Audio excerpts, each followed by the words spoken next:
The envelope was thick, cream-colored, and heavy enough to make its purpose obvious before anyone opened it. It rested on a wooden bench inside a quiet training room, placed between Bruce Lee and a man who seemed accustomed to buying whatever stood in his way.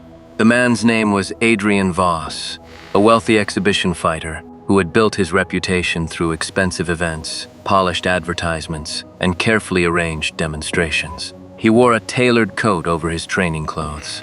A gold watch flashed at his wrist.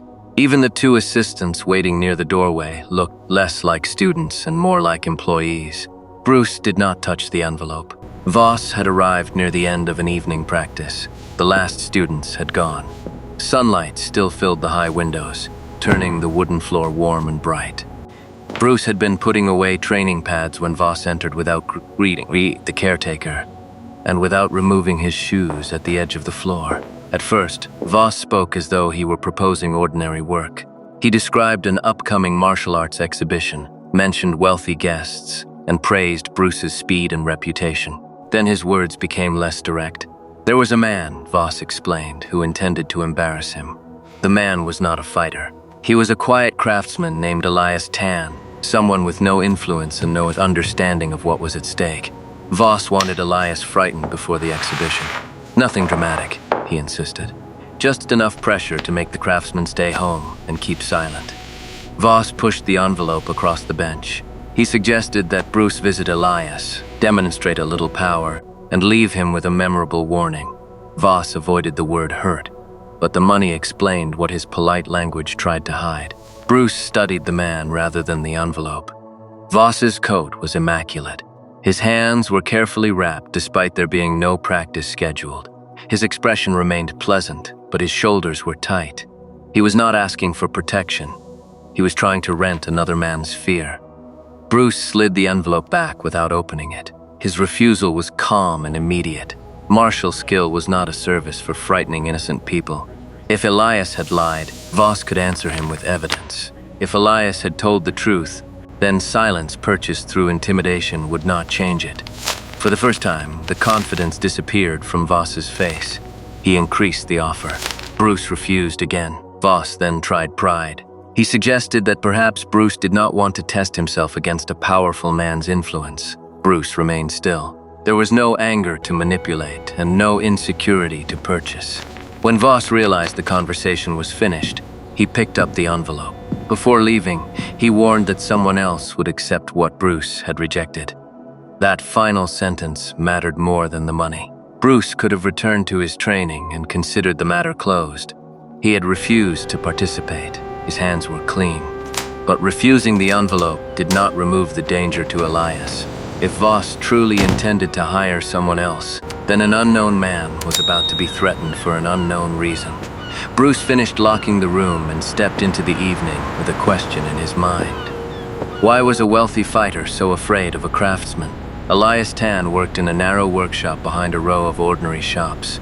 He repaired wooden furniture, shaped training equipment, and built demonstration boards for schools that could not afford factory prices. The front window was dusty, but the room behind it was orderly. Tools hung in clean rows. Different types of wood were labeled by grain and hardness.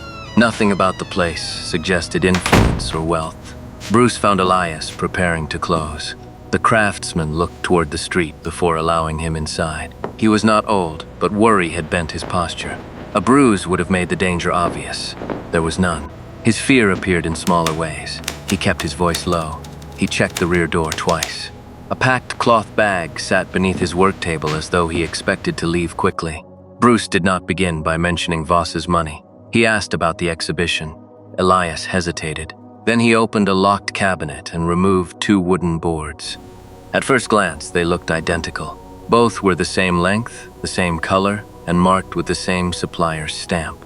Elias placed them beneath the bright work lamp. Under that light, a thin difference appeared. One board showed an uninterrupted natural grain. The other had been cut almost through from the back, then filled and colored, so the weakness disappeared from the audience's side. Elias explained that Adrian Voss had ordered a large set of boards for his demonstrations. The public was meant to believe they were solid. Voss would break several in rapid succession, presenting the performance as proof that his striking power was unmatched. Elias had agreed to supply ordinary boards. When Voss's manager later demanded concealed cuts, Elias refused. Another workshop completed the altered set. But because Elias had prepared the first samples, his maker's stamp remained on the wood. That was why he planned to attend the exhibition. He did not want his name used to support a dishonest performance. He had written a simple statement explaining that the altered boards were not his work. Voss did not fear the craftsman's strength. He feared the craftsman's honesty. Bruce listened without treating the explanation as proven fact. Fear could be sincere and still mistaken. A board could crack during drying, a cut could have been made by someone else, and a personal disagreement could change how either man remembered events. So Bruce asked to see everything. Elias showed him the original order, the rejected specifications, wood samples, and the small metal stamp used to mark his work. There were no dramatic secret documents and no invented criminal conspiracy. The truth was much simpler. Voss had built an impressive image and had chosen deception to protect it. Bruce compared the boards by weight. The altered board was slightly lighter. He tapped each one and listened. The solid board answered with a clean, firm sound. The weakened board gave a shorter note. He examined the colored filler beneath the edge and saw how it followed a line too straight to be a natural split. The evidence was persuasive, but Bruce wanted a solution that could not be dismissed as one man's accusation against another. He asked Elias whether a fair test could expose the difference. The craftsman's first reaction was fear. Voss controlled the exhibition. He chose the equipment, the assistants, and the order of events. If Elias stood up in the audience and protested, he would simply look like a bitter former supplier. Bruce agreed. A public argument would create noise, not clarity. Instead, he proposed a controlled comparison. Elias would prepare two groups of boards from the same honest stock. Each board would be inspected, marked discreetly, and wrapped so no participant could select a preferred piece by sight. Voss's demonstration boards would be placed beside them. An independent attendant could choose from the groups without knowing which was which. No one would need to accuse Voss. The wood would answer. Elias looked at the solid board beneath the lamp. He understood the idea, but another fear remained. Voss might refuse the test. Bruce said that refusal would also answer something. Before leaving, Bruce noticed the packed bag beneath the table. Elias admitted that he had considered disappearing until the exhibition was over. He had a family member in another district and enough money for a short stay.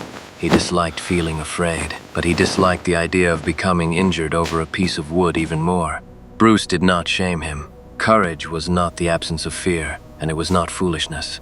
Elias had no obligation to stand alone in front of a powerful man.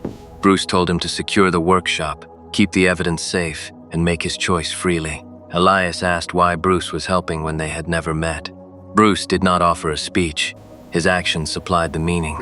A stranger's lack of power did not make that stranger's safety less important. The next morning, Bruce visited Adrian Voss at the Silver Crest Club, an entirely fictional training facility built to display wealth. Its entrance was decorated with polished stone. Framed posters showed Voss breaking boards, bending thin metal bars, and standing beneath oversized banners. Students practiced in matching uniforms while assistants prepared equipment for the coming exhibition. Voss greeted Bruce as though the previous evening had been a negotiation, rather than a refusal. He assumed Bruce had reconsidered.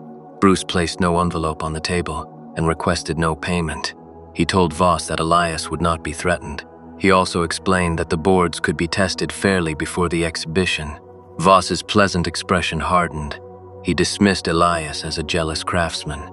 He insisted that presentation was part of every exhibition and that audiences expected spectacle. In his view, the hidden cuts changed nothing because he was still a trained fighter capable of breaking wood. But that argument revealed the problem. If his ability was genuine, then he did not need to disguise weakened materials as solid ones. Bruce offered him a quiet way out. Voss could replace the altered boards, present an honest demonstration, and acknowledge that the earlier materials had been unsuitable. There would be no public humiliation and no confrontation. For several seconds, Voss considered it. Then he looked through the glass wall at his students. They were watching him. His reputation had become a room he could no longer leave without feeling smaller. He refused. Voss declared that the exhibition would proceed exactly as planned. He warned Bruce not to appear with Elias and not to interfere with a private event. Bruce left without threatening him. That calm departure unsettled Voss more than anger would have. Anger could be described as jealousy. A threat could be used to claim victimhood. Calm left him alone with the weakness in his own position. Later that day, one of Voss's senior students visited Elias's workshop. Her name was Mira Cole. Mira had trained under Voss because she admired discipline and precision. She had accepted his demonstrations as genuine. But she had overheard enough of Bruce's visit to recognize that something was wrong. Elias showed her the two boards under the work lamp. Mira tested their weight and sound. She did not want to believe what she saw. Her loyalty to her teacher pulled in one direction. The clean line hidden beneath the filler pulled in another. She asked whether Bruce intended to disgrace Voss publicly. Elias said Bruce had offered Voss a private correction first. Elias, that detail changed everything. Materials. This was not an attack on a reputation. It was an opportunity Voss had rejected. Mira agreed to help arrange a fair selection at the exhibition. She would not make an accusation. She would simply ensure that no one secretly replaced the honest boards before the test. The exhibition took place in a bright, private hall. Guests gathered around a raised demonstration floor. The atmosphere was formal rather than violent. The main display consisted of wooden boards positioned beneath clean white lights. Voss entered to applause. His coat had been replaced by a dark training uniform with gold trim. He moved confidently, speaking about focus, strength, and complete control. Behind him, his assistants arranged the prepared boards. Elias waited near the back of the hall. He carried no sign and made no scene. His hands held a small wooden case containing his stamp and samples. Even from a distance, his anxiety was clear. Bruce stood closer to the demonstration floor, calm and empty-handed. Voss began with movements designed to impress. He struck pads, performed rapid combinations, and broke one prepared board with a sharp downward blow. The weakened wood separated cleanly. The audience responded exactly as he expected. Then Mira stepped forward before the next group was placed. She announced that a comparison had been requested and that the materials could be chosen without labels. Because she was Voss's own senior student, he could not easily dismiss her as an outsider. Two covered racks were brought beside the platform. One held Voss's remaining boards. The other held solid boards prepared by Elias. A neutral attendant mixed their positions while the surfaces remained covered. Voss could have stopped the demonstration. He could have admitted that the first board was prepared for display. He could still have chosen the honest exit Bruce had offered. Instead, pride made the decision for him. He accepted the test. The first board selected was solid. Voss positioned it across two supports. He measured the distance, drew a breath, and struck. The board flexed but remained intact. The room became quiet. Nothing supernatural had happened. The board was not unbreakable, and Voss was not weak. It was simply different from the concealed, pre-cut wood he had used moments earlier. Voss reset his stance and prepared to strike again. Bruce raised one hand, not as a challenge, but as a request to pause. Repeating the strike in anger would prove nothing and risk needless injury. The purpose of the test had already been served. Mira turned the board and showed the audience its continuous grain. Then she placed the broken demonstration piece beside it. Under the white lights, the filled cut inside the broken edge was visible. The difference no longer depended on Elias's word. Voss looked toward the back of the hall and saw the craftsman standing there. Embarrassment became anger. He stepped down from the platform and moved quickly through the open space. The audience shifted aside. Elias froze, still holding the wooden case.